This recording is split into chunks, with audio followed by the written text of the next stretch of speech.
차악개미의 꿈은 미국 시장에서의 수익이겠죠. 미국 증시 흐름부터 이슈까지 한 큐에 해결해보는 시간입니다. 지난주 토요일 뉴욕 증시 3대 지수는 혼조세로 마감했습니다. 다우지수 홀로 떨어졌는데요. 0.28% 하락하면서 44,642선을 보였고요.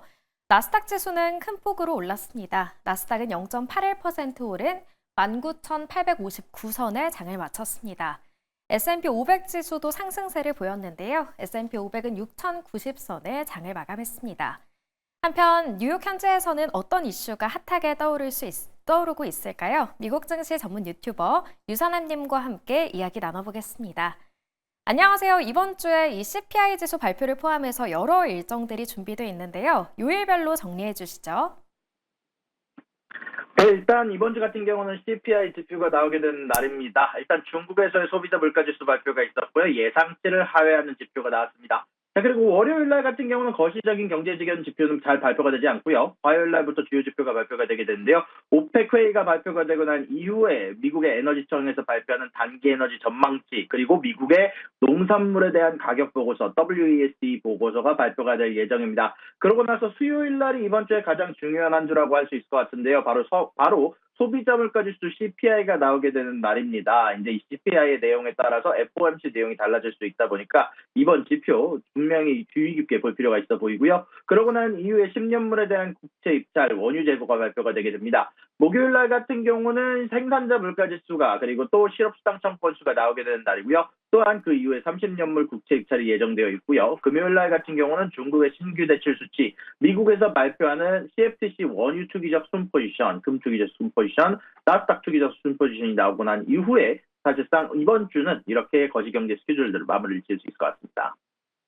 네, 수요일에 발표되는 CPI 지수가 FOMC 회의에 영향을 줄 수 있는 만큼 잘 지켜보셔야겠습니다. 이어서 트럼프 당선인이 인터뷰를 했습니다. 많은 이야기가 나왔는데 그중에서 어떤 이야기에 주목해보면 좋을까요? 네, 이제 트럼프 당선인이 자신의 노선을 바꿨습니다. 과거에 집중하기보다 미래의 국가의 성공에 초점을 맞추겠다라고 발표를 하면서 파월 의장의 임기를 보장하겠다라고 선언을 했습니다. 원래 대선 캠페인 중 연준을 비판하면서 파월 해임 가능성을 언급했던 입장에도 변화가 있고요. 연준의 독립성에 대한 우려 완화 가능성과 채권금리 관련된 부분들을 조금 더 높게 잡을 수 있는 근거로 삼을 수 있을 것 같습니다. 또한 조 바이든 대통령에 대한 수사를 특별검사 임명 계획을 보류하면서 합리적 근거가 없으면 수사하지 않겠다라고 밝히면서 과거로 돌아가기보다 국가 성공에 초점을 맞추겠다라는 소식이 전달이 됐고요. 그러고 난 이후에 원래 오늘 같은 경우는 추가적인 정치적인 발언들이 굉장히 많이 나왔습니다. 나토 관련된 얘기에서 방위비 증액을 요구하면서 공정하지 않을 경우 나토 탈퇴 가능성을 언급하면서 유럽과 비교한 우크라이나 전쟁 관련 지출 격차를 지적하면서 미국이 과도한 부담을 지고 있다고 주장을 했습니다. 현재 미국은 우크라이나에 3,500억 달러를 지출했고요. 유럽은 1,000억 달러에 해당하는 지출에 불과하다면서 이런 부분들 관련해서 방위비 증액에 요구하지 않을 경우 나토 군사비의 70%, 운영 예산의 12%를 다는 미국의 역할을 강조하지 않는다면 탈퇴를 고려할 수 있다라는 이야기를 전달을 하게 됐습니다. 또한 러시아 쪽의 우크라이나와의 전쟁에 관련해서 즉각 휴전에 응답하지 않으면 거기에 대한 보복이 이어질 수도 있다라는 소식을 러시아 쪽에도 전달을 하게 됐고요. 현재 굉장히 많은 발언들을 했다 보니까 정치적인 해석과 현재 주식 투자자들의 팔로우가 필요한 상황이다라고 볼 수 있을 것 같습니다. 네, 파월 의장에 대해서 임기 단축 의사가 없다. 그리고 나토의 탈퇴 가능성까지 시사했다 등 이 트럼프 당선인이 발표한 내용들 전해주셨습니다. 이어서 중국으로 가보겠습니다. 중국의 디플레이션 우려가 계속되고 있습니다. 잇따라 부양책을 내놓긴 했지만 크게 상황이 나아지진 않았는데요. 이번에는 더 적극적으로 부양책을 내놓는다고 하는데 관련 내용 전해주시죠. 네, 현재 중국 같은 경우 지속적으로 인플레이션 지표가 악화가 되는 경우가 발표가 됐습니다. 그럼에도 불구하고 지속적으로 중국의 경제가 예상만큼 나아지지 않는 모습을 보이고 있는데요. 이런 부분들 관련해서 중국 쪽에서 좋은 소식을 내놨습니다. 앞으로 금리 인하를 한다라는 발언을 지속적으로 내놓지는 않았지만 여기에 관련해서 미래에 대한 계획 관련해서 앞으로 우리는 훨씬 더 유동성을 빠르게 공급할 생각이다라고 얘기를 하면서 정치국 발표에 의해서 현재 아시아 시장이 상승하고 있다는 소식이 전달이 됐는데요. 2분기 성장이 미흡한 이후에 9월 말부터 경기 부양책을 펼치기 시작했는데 올해가 끝나기 전에 은행이 비축해야 될 현금의 양이 다시 줄어들 것으로 널리 예상을 하고 있고 금리 조정 같은 경우 2025년 1분기에 더 많이 이루어질 가능성이 높다라고 얘기를 하기도 했었는데요.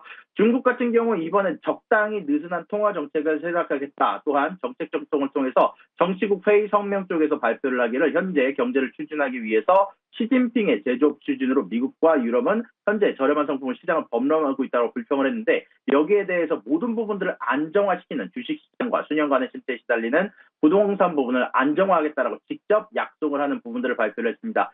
처음으로 간부들이 역주기적 정책 조정을 위한 특별한 조치를 내세웠다라는 평가가 있고요. 언어 분석가들은 이것이 현재 주식시장을 지원하기 위해서 더 많은 채권 발행이나 안전화 기근을 암시할 수 있다라고 소식이 전달이 되게 되는데요. 다만 이런 부분들에 대해서 유의할 부분은 아직까지 정확하게 어떤 부분들에 대한 지원이 나올지 아직 나오지 않았기 때문에 이런 소식이 나온 이후에 추가적으로 얼마나 많은 돈들을 넣어 유동성을 공급할지가 아마 거대한 중요한 포인트가 될 것 같다라는 소식을 전달해 드렸습니다.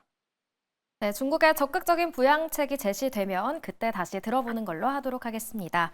한편 순다르 피차이 구글 CEO가 AI에 대해서 다소 부정적인 전망을 내놨습니다.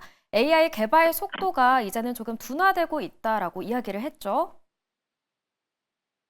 네, 맞습니다. 현재 순다르 피차이 구글 CEO가 내년에 AI 기술 발전 속도는 둔화와 이제 일상에서의 큰 변화가 어려울 것으로 전망이 된다는 발표를 했습니다. 다만 여기에 대해서 샘 올트만 오픈 AI CEO 같은 경우는 여기에 대해서 반박을 했는데요.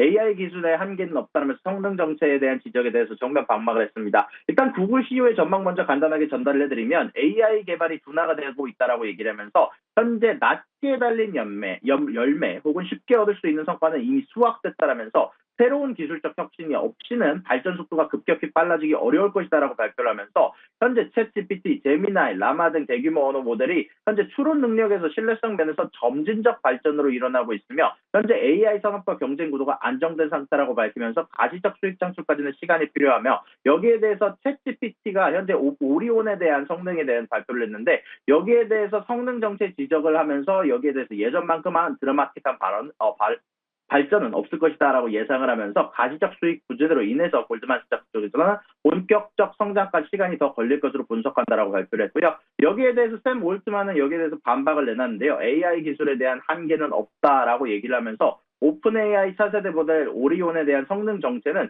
제대로 된 평가가 아니다라고 이야기를 전달을 하기도 했고요.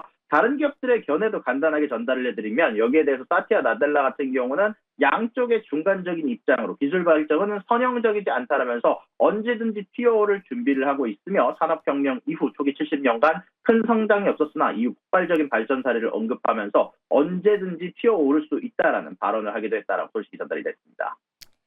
네, AI 개발을 두고 한계는 없다. 그리고 지금까지는 둔화하고 있다. 앞으로 둔화할 것이다라는 의견이 팽팽히 맞서고 있는 상황입니다. 끝으로 엔비디아 관련 소식도 살펴보겠습니다. 중국 정부가 엔비디아에 대해 반독점 조사에 착수했다고 하는데요. 어떤 이유 때문인가요? 네, 현재 앞서 말씀해 주신 것처럼 중국의 국가시장감독관리총국 SAMR에서 엔비디아의 반독점법 위반에 대한 혐의를 조사를 개시한다고 했습니다. 정확히 말하자면 멜라녹스 테크놀로지 인수 관련 중국 기업 차별 가능성에 대해서 조사 대상에 포함된다고 하는데요. 현재 엔비디아 같은 경우는 미중 기술 경쟁과 글로벌 반독점 압력의 중심에 위치했다는 평가가 있는데요. 현재 중국의 조사 배경에 따르면 2020년 기준으로 멜라녹스 인수 조건에서 여러 가지를 위반했다는 혐의를 받고 있습니다. 엔비디아는 그 당시 기준으로 중국 기업 차별 금지와 제품 정보 90일 내 제공 조건으로 인수를 승인받았었는데요. 중국 정부는 이 조건이 제대로 이행되지 않았을 가능성을 제기하면서 여기에 대해서 또한 이스라엘 네트워킹 장비 제조사 멜라녹스의 기술과 중국 칩 제조업체의 호환성 보장도 제대로 하지 않았다면서 조사 대상으로 들어간다라고 얘기가 나왔습니다. 여기에 대해서 글로벌 반독점이 지속적으로 모든 국가들 사이에서 엔비디아에 대해서 조사가 들어가고 있는데요. 현재 미국 법무부 같은 경우도 엔비디아가 AI 칩 시장에서 공급업체 전환을 어렵게 하고 구매자 차별을 우려했다라면서 이런 부분들에 대해서 조사 중이고요. 프랑스의 반독점 기관에서도 엔비디아가 프랑스에서도 반독점 혐의에 직면할 가능성에 대해서도 언급을 했다는 소식이 전달이 됐고요. 아무래도 이런 부분들은 엔비디아의 주가에 대해서 아무래도 전체적으로 하방 압력을 넣을 가능성이 있는 가운데 안에서 아무래도 미중 기술의 경쟁의 맥락에서 개인적인 평가를 조금 더 집어넣자면 지속적으로 나오고 있는 미국에 대한 압박에 대한 보복에 관련된 부분일 수도 있다라는 평가가 애널리스트들 사이에서 조금 더 지배적으로 나오는 것 같고요. 이런 가운데 안에서 엔비디아가 맞춤형 AI 칩 개발로 중국 고객을 확보하려고 시도 중인데 아무래도 이런 부분들에 대해서 중국이 만족하지 않을 가능성을 전체적으로 한번 주목해서 봐야 될 것 같다는 생각이 듭니다. 네, 엔비디아 오늘 프리마켓에서도 하락 출발하고 있다는 거 함께 전해드립니다. 오늘 말씀은 여기까지 듣겠습니다. 미국 증시 전문 유튜버 유선남님과 함께했습니다. 고맙습니다.